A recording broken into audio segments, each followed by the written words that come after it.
warahmatullahi wabarakatuh. Perkenalkan, nama saya Aldi Rahman.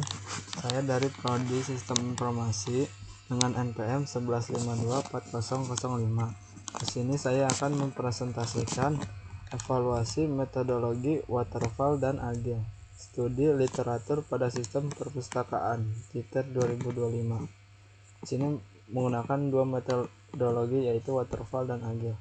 Baik, saya akan langsung menjelaskan tahapan-tahapannya. Baik, di sini ada yang pertama, yaitu metodologi waterfall. Apa itu metodologi waterfall? Waterfall merupakan salah satu metode pengembangan sistem yang paling klasik dan banyak digunakan sejak awal perkembangan perangkat lunak. Disebut waterfall karena setiap tahapan dalam proses pengembangannya mengalir ke bawah seperti air terjun. Artinya satu tahap harus diselesaikan sepenuhnya sebelum masuk ke tahap berikutnya. Adalah gambaran metodologi waterfall sini. Dari requirement gathering, desain, implementasi, integration dan testing, verifikasi, lalu ada operation dan maintenance. Baik, di sini saya akan menjelaskan tahapan-tahapan yang ada di waterfall tersebut. Ini yang pertama adalah requirement analysis. Tahap awal berupa pengumpulan dan analisis kebutuhan sistem dari pengguna atau stakeholder.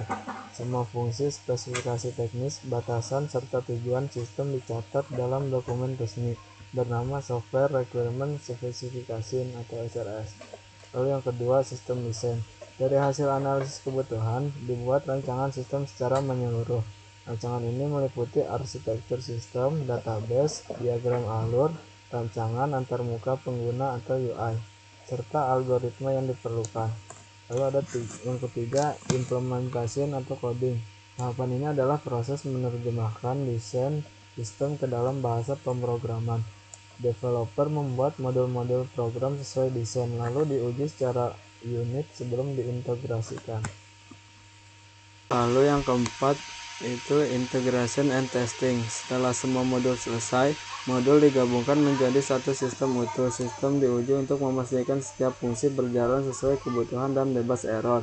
Yang kelima, operation and maintenance. Sistem yang sudah lolos pengujian dipasang ke lingkungan nyata dan mulai digunakan. Pada tahap ini dilakukan perbaikan bug, pembaruan sistem, serta penambahan fitur sesuai kebutuhan pengguna. Di sini ada keunggulan waterfall dan kelemahannya. Yang pertama, keunggulan waterfall, yaitu terstruktur dan jelas. Setiap tahap memiliki batasan dan dokumen yang jelas sehingga memudahkan manajemen proyek. Lalu dokumentasi lengkap. Semua proses terdokumentasi dengan baik, bermanfaat untuk proyek jangka panjang. Cocok untuk kebutuhan stabil, efektif jika kebutuhan sistem sudah jelas sejak awal dan jarang berubah. Kontrol lebih mudah. Manajer proyek bisa memantau progres melalui tahapan yang terdefinisi. Lalu kelemahan waterfall yaitu fleksibilitas rendah, sulit mengakomodasi perubahan kebutuhan di tengah proses. Feedback terlambat. Pengguna baru bisa mencoba sistem setelah selesai, sehingga jika ada kesalahan besar, biayanya tinggi untuk memperbaiki. Risiko kegagalan tinggi. Kesalahan di tahap awal requirement akan berdampak besar pada hasil akhir. Lalu waktu lama. Sistem baru bisa diuji setelah selesai seluruhnya, sehingga tidak ada hasil yang bisa cepat dilihat. Di sini ada tahapan metodologi yang kedua, yaitu metodologi agile. Metodologi agile adalah metode pengembangan perangkat lunak modern yang menekankan fleksibilitas, kolaborasi, dan iterasi cepat. Agile hadir sebagai solusi dari kelemahan waterfall, khususnya dalam menghadapi kebutuhan proyek yang sering berubah. Agile menggunakan siklus pengembangan pendek yang disebut sprint, biasanya 1-4 minggu, di mana setiap sprint menghasilkan perangkat lunak yang sudah bisa digunakan sebagian. Berikut ini adalah gambaran metode agile. Ini adalah tahapan-tahapan yang digunakan di dalam agile. Yang pertama yaitu initial assessment and requirement gathering. Pada tahap ini, tim bersama stakeholder mengidentifikasi kebutuhan awal dan menyusun backlog produk. Backlog berisi daftar fitur yang akan dikembangkan, kemudian diprioritaskan sesuai urgensi. Yang kedua, desain pas. Tim mendesain solusi untuk fitur yang akan dikerjakan pada sprint pertama. Desain dibuat ringan dan praktis hanya untuk fitur prioritas.